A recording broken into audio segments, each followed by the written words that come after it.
Inihahandog ng GMA Entertainment Group. Ganun naman po yung friends, diba?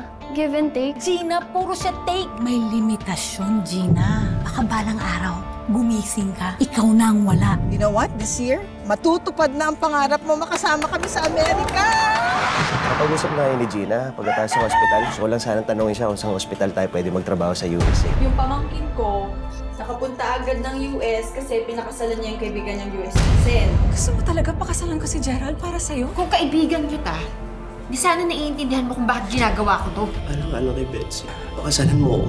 How long have you two been together before you got married? 1 year. Makakasalan ka niya para makakuha siya ng green card. Pagkatapos nun, iiwanan ka niya. Yan ba ang taong gusto mong mahalin? The fastest way to get of citizenship is to marry someone with one. Akit ka lang, Gerald! Akit ka lang! Hindi mo ako mag-aari! Paggabi mo na lang hanggang dito na lang tayo, Betsy! Oh my God, Mom! Han, tumawag ka ng 911, please! Nabalitaan ko po kay Belinda, yung dati pong caregiver ng wife ninyo, na naghanap daw po kayo ng kapalit. Gusto ko sanang mag-apply. Kahit nang meron si Gina, nakukuha ko rin. Hindi na ako yung iniwan niyang kaibigan ko.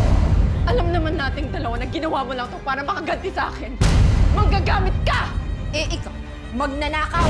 Wala ka nang magagawa. I am now your father's wife. My Father's Wife. World premiere ngayong Lunes, 2:30 p.m. sa GMA Afternoon Prime.